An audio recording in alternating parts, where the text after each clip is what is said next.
አንድ ባለጸጋ ሰው ደግሞ ነበረ አለ። ሀብት ንብረት የሞላው ትልቅ የእርሻ መሬት ያለው ብዙ ከብቶች ያሉት ብዙ ፈረሶች ብዙ አህዮች ያሉት በጣም ባለጸጋ ሰው ነበረ። ይህ ባለጸጋ ሰው የወለዳቸው ልጆች ግን 2 ልጆች ብቻ ነበሩ። ወንድ ልጆች 2 ልጆች ነው ያሉት። ሀብቱ ብዙ ነው፣ ልጆቹ ግን 2 ናቸው። የዚህን ሰውዬ የዚህን ባለጸጋ ሀብቱን የሚወርሱት እነማን ናቸው? መልሱልኝ። ልጆቹ ናቸው። ልጆች የአባታቸውን ሀብት የሚወርሱት መቼ ነው? አባታቸው ምን ሲሆን ነው? ይገርማቸዋል ምዕመናን። ከ2 ልጆቹ መሃል ትንሹ ልጅ ቢያይ አባቱ አልሞታ ነው ማለት ቢጠብቅ የሰውዬ ንቅንቃይ ነው።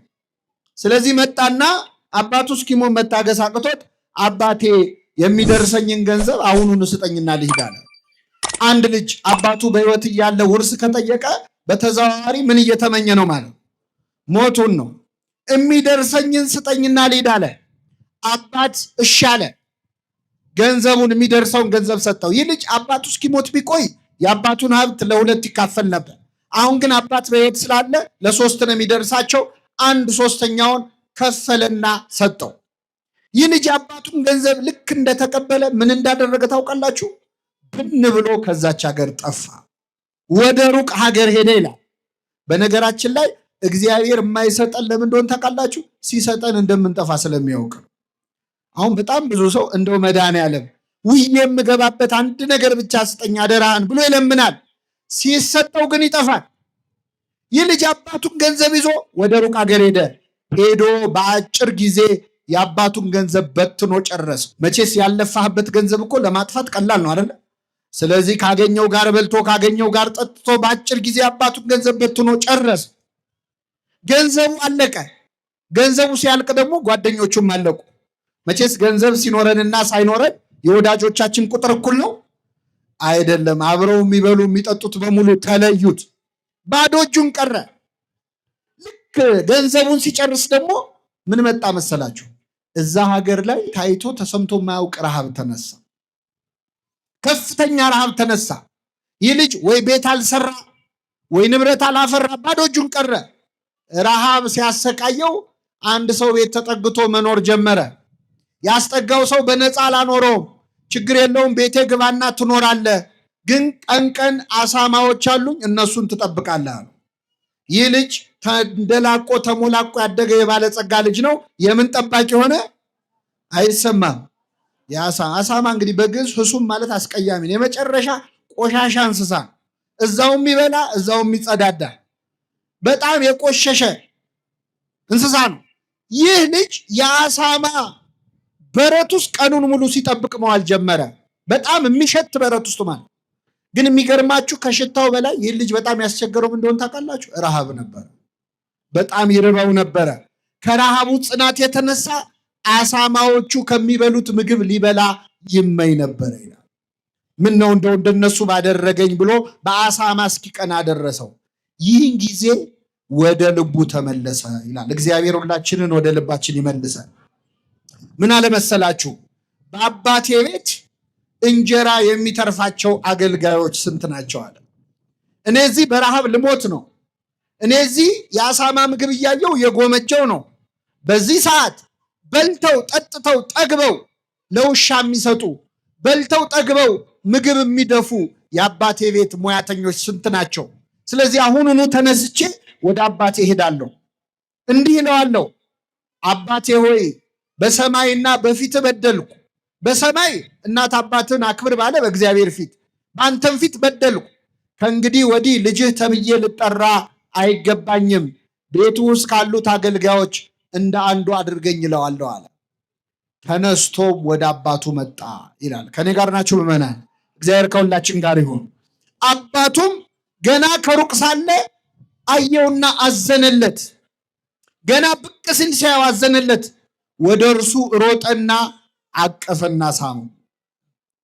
ልጁም አባቴ ሆይ ልጅ ልባል አይገባኝም አለ።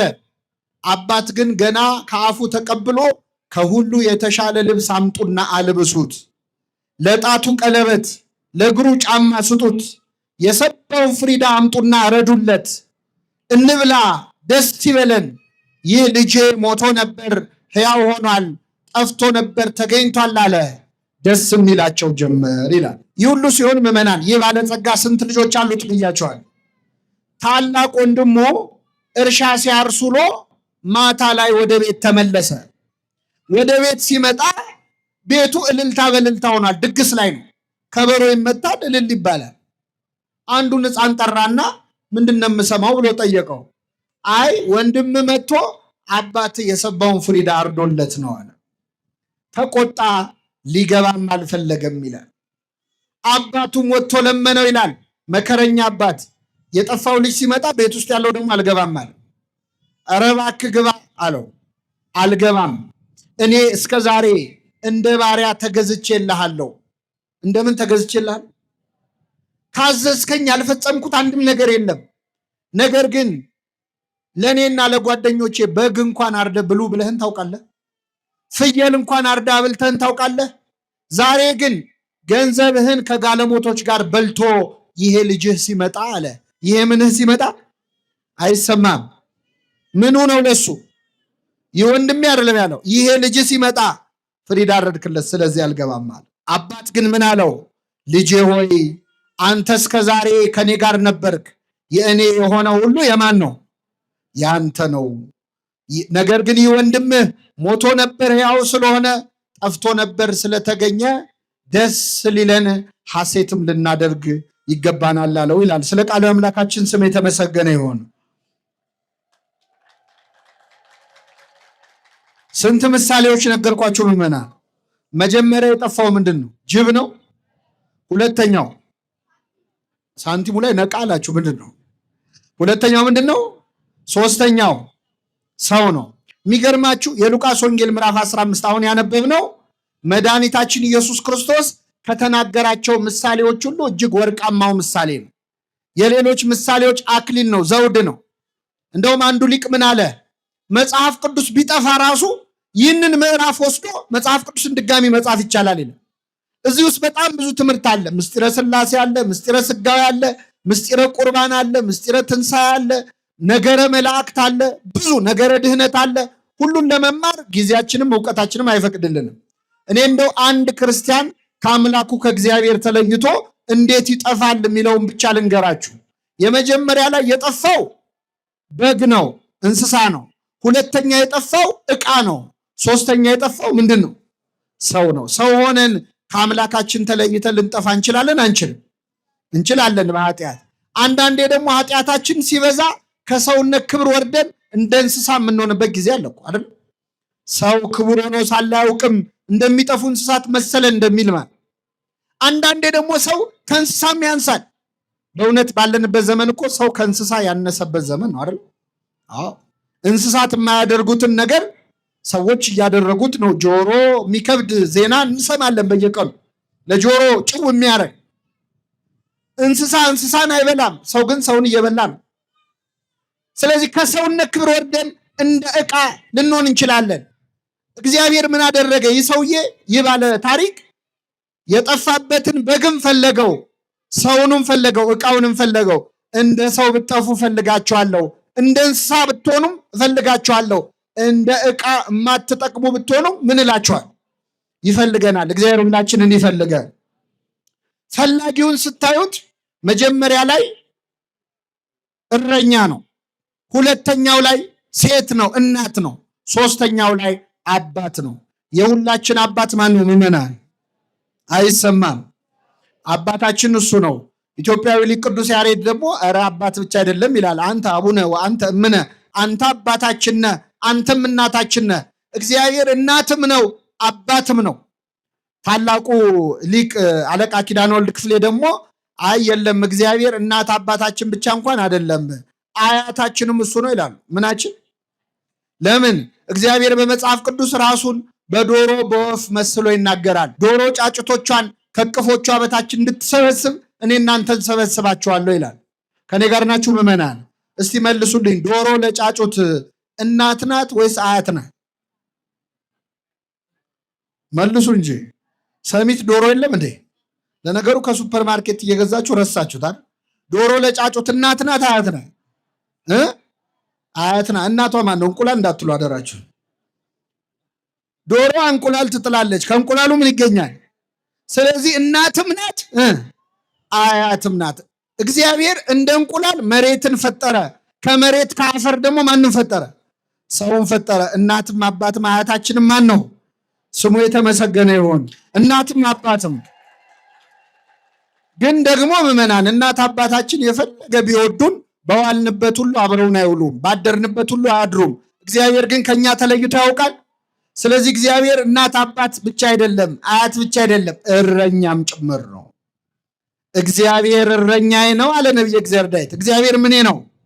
የሚያሳጣኝ እረኛ ነው እግዚአብሔር። እረኝነቱ ለምንድን ነው? ቀንም ሌሊትም የሚጠብቅ እረኛ ነዋ። እረኛ ቀን ጠብቆ ሌሊት ይተኛል። እግዚአብሔር ግን እኛን ሲጠብቅ ምን አይልም? የሚጠብቀኝ ምን አይልም? አይተኛም። ሌላው ዘበኛ እኮ ይተኛል ታውቃላችሁ።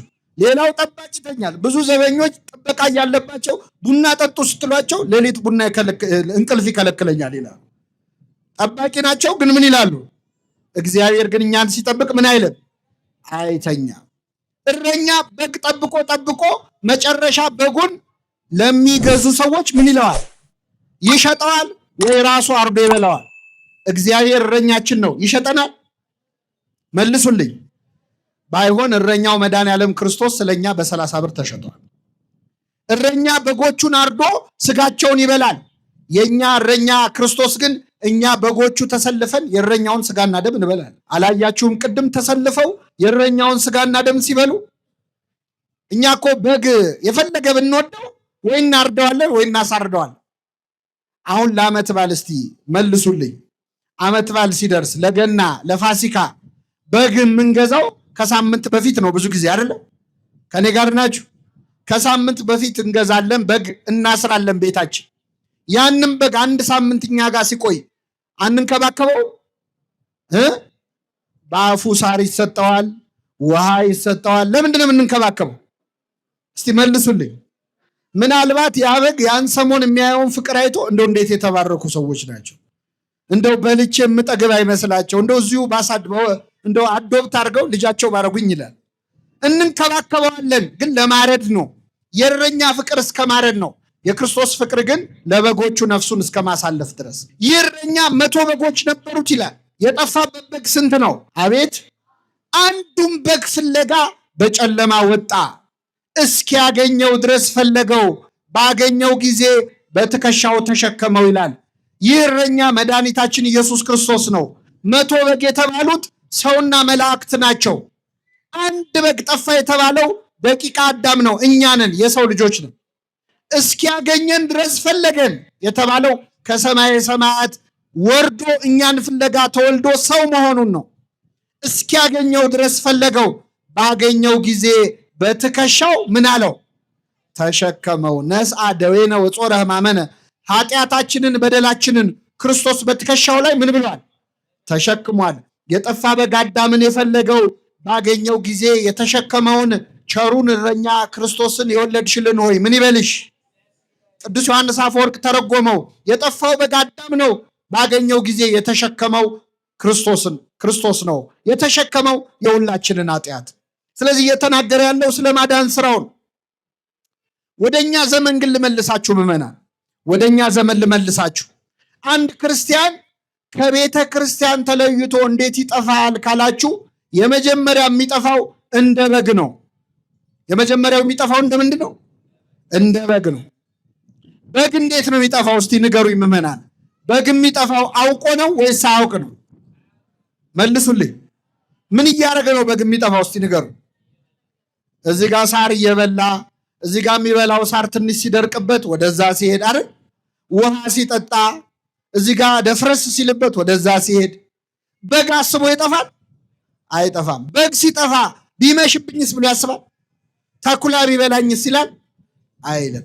የመጀመሪያው እኛ ክርስቲያኖች ከቅድስት ቤተክርስቲያን የምንጠፋው ልክ እንደ በግ ሳናውቅ ነው። ይሄ በግ እየበላ እየጠጣ እንደጠፋ ብዙ ሰዎች በእንጀራ ጉዳይ ከቤተክርስቲያን ይጠፋሉ። አይተው ይጠፋሉ። አንድ ሳር ሲበላ ሌላ ሳር፣ አንድ ውሃ ሲጠጣ ሌላ ውሃ እያለ እንደጠፋ፣ አንድ ስራ ስንነግድ ሌላ ስራ፣ አንድ ሱቅ ስከፍት ሌላ ሱቅ፣ አንድ ትምህርት ስትማር ሌላ ትምህርት እያልን እኮ ሳናውቀው ከእግዚአብሔር ቤት ጠፍተን የቀረን ሰዎች አለ። እግዚአብሔር በቸርነቱ ይመልሰን። አንዳንዱ ሰው አሁን በስራ ቢዚ ይሆንና ውጥር ይልና ምነው አትመጣም ቤተ ክርስቲያን ሲባል ውይ እኔ እኮ በጣም ቢዚ ነኝ ይላል። ይሄ በጋውን ቢዚ ነበር አልነበረ? ነበር። ይህን ሳር እያገላበጠ ማለት ነው። እግዚአብሔር አትስሩ፣ አትነግዱ፣ አትማሩ አይልም። ከቤተ ክርስቲያን ግን እንድንርቅ አይፈልግም። ከቤቱ ከመራቅ እግዚአብሔር ይሰውረን። በግ ሲጠፋ ተኩላ ቢበላኝ አይልም፣ ገደል ብገባ አይልም። ሰዎች ከእግዚአብሔር ቤት ሲርቁ ተኩላ የተባሉ መናፍቃን ቢነጥቁኝስ፣ የበግ ለምድ ለብሰው የሚመጡ በውስጣቸው እንደ ተኩላ ነጣቂዎች የሆኑ መምህራን ቢወስዱኝስ ብሎ አያስብም ሰው። ገደል ብገባ አይልም። ብሞትስ ሳንል ነው ከእግዚአብሔር ቤት እኮ የምንርቀው ብዙዎቻችን። እኔ ያሳዝነኛል። በተለይ ኢትዮጵያውያን እድሜ ልካችንን እኮ ለመኖር ስንዘጋጅ እኮ ነው የምንሞተው። ታውቃላችሁ? ለመኖር ስንዘጋጅ ቤት ለመስራት መኪና ለመግዛት እንደው የሆነ ህይወት ለመጀመር ስንዘገጃጅ እንሞታለን። የነፍሳችንን ነገር ትተን ስጋችን ላይ ብቻ ስንሮጥ ማለት እና እንዲህ የጠፋነውን እግዚአብሔር በቸርነቱ ይመልሳል። ምን አደረገ? ፍለጋ ወጣ እግዚአብሔር ይላል። አንድ ሰው ጠፋ ብሎ አይንቅም እግዚአብሔር። ፍለጋ ወጣ፣ እስኪያገኘው ድረስ ፈለገው። እስቲ ድምፃችሁን ከፍ አድርጋችሁ ይህን ቃል ከኔ ጋር ድገሙ። እስኪያገኘው ድረስ ፈለገው። እግዚአብሔር የሚፈልገን ምን እስኪለን ነው? እስኪ ደክመው አይልም፣ አይደክመው። እስኪ ሰለቸው አይልም፣ አይሰለቸው። ምን እስኪለን ነው የሚፈልገን? እስኪያገኝ። ባገኘው ጊዜ አነሳና በትከሻው ምን አለው? ይሄ ደግሞ በጣም ይገርማል። እስቲ አሁን ፀሐይ ላይ ነው ያላችሁት፣ ቃለ እግዚአብሔር እየሰማችሁ ነው። የበረከት ያርግላችሁ። አሁን እዚህ ፀሐይ ላይ ቀኑን ሙሉ በግ ስትጠብቁ ብትሉ፣ አሁን እውነቱን ነው የምትነግሩኝ። ቀኑን ሙሉ በግ ጠብቃችሁ ውላችሁ ማታ ፀሐዩ ተጫውቶባችሁ እስቲ ገብቼ አረፍ ልበል ብላችሁ ቤት ስገቡ አንድ በግ ቢጠፋ ያንም በግ ፍለጋ ስትወጡ ደስ እያላችሁ ነው የምትወጡት? እየተራገማችሁ ነው መቼስ አይደል? አዎ። ያንም በግ ፍለጋ ወጣችሁ ተራራ ጫፍ ወጣችሁ ብታጡት፣ ደግሞ ወርደን ወደ ታች ብናጣው፣ ወንዝ ተሻግረን ብናጣው፣ እንቅፋት ደግሞ ደና አድርጎ አንድ ሁለት እግራችንን ቢመታል፣ እኩለ ሌሊት ላይ ያንን መዘዘኛ በግ ብናገኘው እንሸከመዋለን? እስቲ መልሱልኝ። ትሸከሙታላችሁ? ቢቻል በዱላ ነው አይደል? እንኳን በግ ቀርቶ ልጅ ጠፍቶ ሲገኝ ምንድን ነው የሚደረገው? እኔ ልንገራችሁ፣ የእኔን ልምድ ላካፍላችሁ መሰለኝ። ልጅ ሲጠፋ በመጀመሪያ ወላጆች ወይኔ ልጄ፣ ወይኔ ልጄ፣ ወይኔ ልጄ ይላሉ አይደል? ሲገኝ ደግሞ ወይኔ የሚለው ልጁ ነው አይደለም? ምን አንቀዠቅ በጥርሳቸው ነው ብዙ እናቶች የሚያናግሩት። መጀመሪያ ገርፈው ነው ራሱ የት ነበርክ የሚሉት አይደል? አሁን በጣም የሚያስቀኝ አንዳንዴ እንጠፋና የት እንደነበርክ ንገረኝ፣ ችግር የለውም አልመታህም የሚሉት ነገር አለ። ያጓጓሃል። ሊመቱ እኮ ነው ሊመቱ ነው። ተናገር፣ ችግር የለው፣ እኔ እውነቱ እንድትናገር ነው የምፈልገው፣ ንገረኝ ይሉና ስትናገር ድርግም አድርገው ይመተዋል። ከዛ ለንስሐ አባትህም አትናገር፣ ለሳይካትሪስትም አትናገር፣ ተለጉመ ትቀራለህ። ወላጆች ልጆቻቸው ከገረፉ በኋላ ነው የት ነበርክ የሚሉት። ይህ እረኛ ግን ባገኘው ጊዜ በትከሻው ምን አለው? አቤት! አይገርምም? በጣም የሚገርም እኮ ነው። እመቤታችን ብቻ እኮ ነው ናት ልጇ ጠፍቶ ያልተጋረፈች እኮ እሷ ብቻ ነች። ታውቃለች? 3 ቀን ጠፋባት እኮ ክርስቶስ። ኢየሩሳሌም ድረስ ተመለሰች ከዮሴፍ ጋር። በቤተ መቅደስ ውስጥ ከመምህራን እግር ስር ቁጭ ብሎ አገኘችው ይላል። ክርስቶስ የጠፋባችሁ ሰዎች ሌላ ቦታ አለ ቢሏችሁ እንዳትሰሙ። የክርስቶስ አድራሻው ቤተ መቅደስ ውስጥ ከመምህራን እግር ስር ነው የምታገኘው። ስታገኘው እመቤታችን አልተቆጣችም። አምላኳን ወልዳ ምን ታድርግ? ልጄ ሆይ አባትህና እኔ ስንፈልግህ ለምን አስጨነከን አለችው። 3 ዓመት እኮ ይዛው ስትሰደድ ለምን አስጨነከኝ ብላ አታውቅ። ከፊቷ ዞር ሲል ግን ለምን አስጨነከኝ አለች። እመቤታችን ክርስቶስ ከሷ መራቁ ነበር ጭንቀቷ፣ ሌላ አይደል። ሌላ ወላጅ ግን ገርፎ ነው የት ነበርክ የሚለው። ይህ እረኛ ግን ባገኘው ጊዜ በትከሻው ተሸከመው ይላል። ከቤቱ እንደ በግ ተቅበዝብዘን የጠፋነውን ሰዎች በቸርነቱ ተሸክሞ ወደ ቤቱ ይመልሳል። አሁን ዛሬ ጠዋት ቤተክርስቲያን የመጣ ነው ልባም ስለሆንን ይመስላችኋል? አስተዋይ ስለሆንን ይመስላችኋል? አይደለም። ተሸክሞ ያመጣን ማን ነው? እግዚአብሔር። አሁንም እኮ ተሸክሞን ነው እንጂ ተመችተነው አይደለም። ችሎን እኮ ነው፣ ችሎን ነው በእውነት። ስለዚህ የመጀመሪያው አጠፋፍ እንደ በግ መጥፋት ነው። እንደ የጠፋነውን በቸርነቱ ይመልሳል። ሁለተኛ የጠፋው ምን ነበር ያልኳችሁ? ሳንቲም ነው። ይህንም ብዙ አላደክማችሁም። ሳንቲምን ቅዱስ ዮሮኒመስ የሚባለው የቤተክርስቲያናችን ሊቅ ወይም ጄሮም የሚባለው ማለት ነው ተርጉሞታል ደህና አድርጎ። ሳንቲም የተባለው የሰው ልጅ ነው ይላል። ሳንቲም ማን ነው? ለምን በየሀገራቱ በተለይ ንጉስ ባለበት ሀገር ሳንቲም ላይ የንጉሱ መልኩ አብሮ ይቀረጻል። የኛ የሁላችን ንጉሳችን ማን ነው? ንጉሳችን ማን ነው? እኛ የማን ሳንቲም ነን? መልኩን እኛ ላይ አትሟል። ንግበር ሰብአ በአርአያነ ወበአምሳሊነ ብሎ ገና ሲፈጥረን ሰውን በመልካችን እንፍጠር ብሎ እላያችን ላይ መልኩን አትሞብናል። ስለዛ ግን በኃጢአት ስለቆሸሽን ነው እንጂ ሁላችን ላይ የእግዚአብሔር መልክ አለ። ስለዚህ እኛ የማን ገንዘቦች ነን? ስለዚህ የጠፋው ሳንቲም ሳይሆን ሰው ነው ማለት ነው። ይቺ ሴት ምን አደረገች? ሳንቲሟ ጠፋባት። ሳንቲሟ ሲጠፋ በመጀመሪያ መብራት አበራች። ከዛ ቤቷን ጠረገች። ከዛ ሳንቲሙን እዚያው ቤት ውስጥ ከቆሻሻው መሃል አወጣችው። በጉ ከቤተ ክርስቲያን የጠፉ ሰዎች ናቸው። ሳንቲሙስ ምንድነው ካላችሁ፣ ይህ ሳንቲም ጠፍቷል፣ ግን ያለው ቤት ውስጥ ነው። ቤት ውስጥ ነው ያለው፣ ግን ምን ብሏል? ጠፍቷል። ሁለተኛ የጠፋ የሚባለው ምን እንደሆነ ታውቃላችሁ? ቤተ ክርስቲያን ውስጥ ሆኖ የጠፋ ሰው። አሁን እኛ ብዙ ጊዜ የጠፉ ሰዎች ሲባል ቅዳሴ የማያስቀድሱ፣ ሰዓታት የማይቆሙ፣ ማህሌት የማይቆሙ፣ ሰበካ ጉባኤ የማይከፍሉ፣ ሰንበቴ የማይጠጡ፣ እንዲህ ጠዋት የማይገኙ፣ ጉባኤ የማይካፈሉ ይመስሉ እሱ ምድብ አንድ ጠፊዎች ይባላሉ። እነሱ ምን ይባላሉ? ምድብ አንድ ነው። ምድብ ሁለት ማን እንደሆነ ታውቃላችሁ? ቤተ ክርስቲያን ውስጥ ሆነን የጠፋን ሰዎች ነን። እንዳንፈለግ እዚህ ነው ያለ ነው። ሰዓታት የምንቆመው እኛ፣ ማህሌት የምንቆመው እኛ፣ የምንቀድሰው እኛ፣ የምናስቀድሰው እኛ፣ ሰበካ ጉባኤው እኛ፣ ዘማሪው ሰባኪው እኛ። ጠፉ ተብለን እንዳንፈለግ ማለት ነው። አለን እንዳይባል ደግሞ ቆሻሻ ውስጥ ነው ያለ ነው። ቆሻሻ ኃጢአት ውስጥ፣ ቆሻሻ ክፋት ውስጥ፣ ዘረኝነት ውስጥ፣ ጥላቻ ውስጥ። አሁን እግዚአብሔር እኮ ጨነቀው በእውነት እንዳያስወጣን እንዳይተፋን ፈጥሮናል። እንዳይወጣን ደግሞ ለብ ብለናል። በራድ ወይም ትኩስ ብትሆን መልካም ነበር፣ እንዲያው ለብ ስላልክ ከአፌ ልተፋ ነው ይላል። እንደዚህ ከመጥፋት እግዚአብሔር በቸርነቱ ይሰውረን። አያችሁ፣ እዚህም ሆኖ መጥፋት አለ ለካ። እንደኔ እኔ እዚህ እንደቆምኩት ቃሉን ቆሞ እየሰበኩ መጥፋት አለ፣ እያስተማሩ መጥፋት አለ። እና ቤት ውስጥ ሆኖ መጥፋት በጣም አስቸጋሪ ነው። ሌላውን እያስተማሩ ንስሐ ግቡ እያልን ንስሐ ማንገባ፣ ታረቁ እያልን ቂመኞች። ከኔ ጋር ናችሁ ምዕመናን? ጥሩምባ ነፊ ታውቃላችሁ? ታውቃላችሁ? አታውቁ? ጥሩምባ ነፊ ቀብር አይገኝም ይባላል።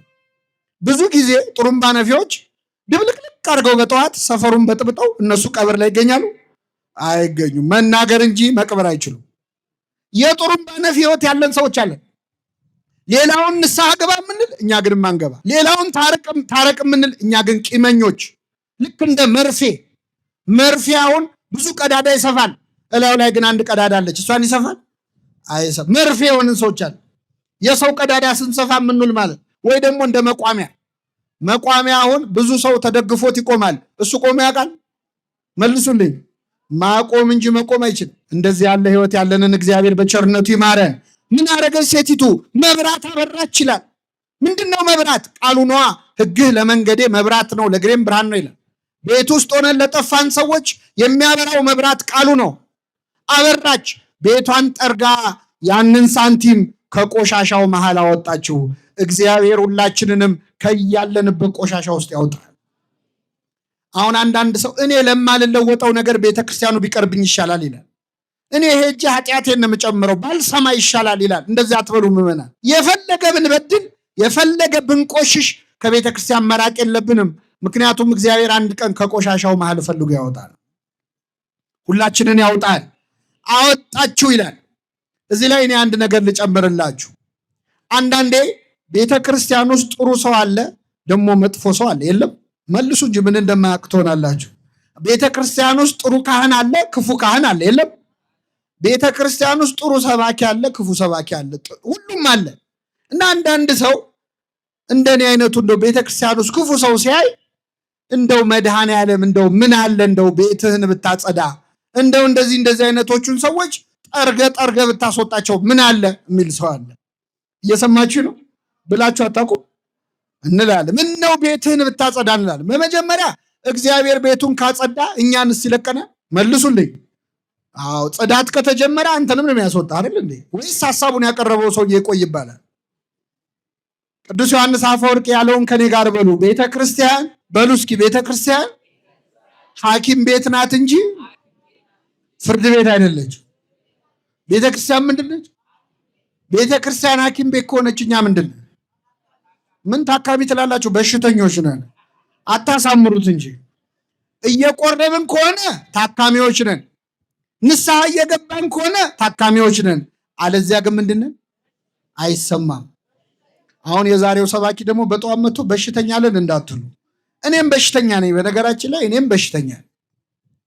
ታዲያ በሽተኛ ከሆንክ ለምን ቆመህ ትሰብካለህ ካላችሁ፣ በሽተኞችም እኮ ሆስፒታል ውስጥ ትንሽ ሲቆዩ እንደ ዶክተር ያደርጋቸዋል እኮ አይደል? ነው አይደለም? የእነሱም መርፌ ለሌላ ሰው ያብዛሉ እኮ። እና አሁን እኛ ትንሽ ቀድመን የገባን በሽተኞች ነን። እግዚአብሔር ሁላችንንም ይማረን። ስለዚህ በሽተኛ ለበሽተኛ እንደሚያዝን ኃጢአተኛ ለኃጢአተኛ ማዘን አለበት። አሁን እኛ ችግሩ ምን መሰላችሁ? እኛ የምንሰራውን ኃጢአት ራሱ ሌላ ሰው ሲደግመው በጣም ነው የምንዳደደው። ኮፒራይት ይሁን ምን ይሁን አላውቅም። እኛ የምንሰራውን ኃጢአት ሰው ሲደግመው ደስ አይለንም። እኔ ቀላል ምሳሌ ልስጣችሁ። አሁን እዚህ ጉባኤ መሀል እየተማራችሁ መሀላችን ያለ አንድ ሰው ሞባይል ቢጮ ስልኩ ቢጮ ምን ትላላችሁ? አይ እንደው ሰው ምን አለ እንደው ቤተክርስቲያን መጥቶ እንኳን ስልኩን ስነስርዓት አያስይዝም ይህ እንደው እንላለን። የእኛ ስልክ ከጮኸ ግን የስራ ጉዳይ አስቸኳይ የቤተሰብ ጉዳይ። አይገርም? በጣም ይገርማል እኮ። ብዙ ሰዎች በነገራችን ላይ በእንዲህ አይነት ነገር ነው ከቤተክርስቲያን የሚሸሹት። እና አብረን የሰራነውን ኃጢአት እንኳን እኮ እንተዛዘባለን። እርስ በርስ የምንፈርደውን ያህል ስላልፈረደብን ስሙ የተመሰገነ ይሁን። ስለዚህ ምን አለ ቅዱስ ዮሐንስ አፈወርቅ? በሽተኞችን የሚያክሙባት ሐኪም ቤት ናት ቤተክርስቲያን። አንዱ ለአንዱ ማዘን ያለብን ናት። እና ጠርጋ አስወጣ አይባልም። ይህ ሳንቲም ተጠርጎ ቢሆን ኖሮ ይገኝ ነበር እንዴ? አይገኝም። የተገኘው የት ስላለ ነው? ቤት ውስጥ ስላለ ነው። ሁላችንም በቤቱ ያጽናን። አንዳንድ ሰው ደግሞ ቤተክርስቲያን ውስጥ ክፉ ሰው ሲያይ ሰበብ ፈልጎ የሚወጣ ሰው አለ። ሁለተኛ አልመጣም የሚላል። እኔ የአባ ገሌን መስቀል አልሳለምም የሚሉ ሰዎች አሉ። መስቀሉ የማን ነው? የእግዚአብሔር ነው። የክርስቶስ መስቀል አንድ ኃጢአተኛ ካህን ቢይዘው ይረክሳል?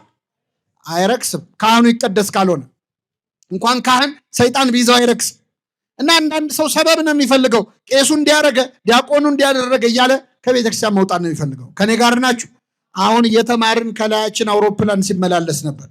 እንደው ያርግልንና ለሁላችን እንደው እዚህ ያለው ህዝብ በሙሉ በአንድ አውሮፕላን ተጭኖ ኢየሩሳሌም ቤት ደስ ይላቸዋል። እና አሁን እንደው በረራው ላይ ልውሰዳችሁ። እየሄድን እያለ አውሮፕላኑ ላይ ምግብ ምናምን የሚያቀርቡ የሚያስተናግዱ ሰዎች አሉ አይደል? አውሮፕላን ውስጥ እንደው ቢገላምጧችሁ ቢያመናጭቋችሁ እዛ አውሮፕላን ውስጥ ወራጅ አለ ትላላችሁ? መልሱልኝ። አንጀት እያረረ ቁጭ ነው የምትለው አይደል? አዎ፣ በረራው እስኪጠናቀቅ ቁጭ ትላለ። ቤተ ክርስቲያን እንደ አውሮፕላኑ ናት። ምዕመናን የምትወስደን ወደ መንግስተ ሰማያት ነው።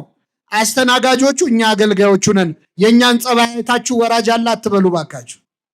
ሁላችንን መንግስተ ሰማያት ለማረፍ ያብቃል። ወደ መጨረሻው ልምጣላችሁ። ሶስተኛ የጠፋው ሰው ነው። መጀመሪያ የጠፋው በግ ነው። ከእግዚአብሔር ቤት የራቁ ሰዎች ናቸው። ሁለተኛው ሳንቲም ነው። ቤት ውስጥ ሆነን ያለን መስሎን የጠፋን ሰዎች ነን። ሶስተኛው ልጅ ነው። የአባቱን ገንዘብ ስጠኝ ብሎ አውቆ የጠፋ ነው።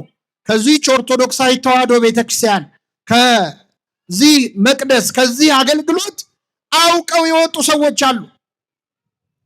ይህ ልጅ አባቱ ቤት ቁጭ ብሎ አንዴ ውሃ ቅዳ፣ አንዴ እንጨት ፍለጥ፣ አንዴ ከብቶቹን መልሳቸው፣ በጊዜ ግባ መባል ሰልችቶት ነው የወጣው። ከዚህች ኦርቶዶክሳዊ ተዋሕዶ ቤተክርስቲያን ጾም ሰልችቷቸው፣ ጸሎት ሰልችቷቸው፣ ምንኩስና ከብዷቸው የወጡ ሰዎች አሉ የሉም? እግዚአብሔር ይመልሳቸው።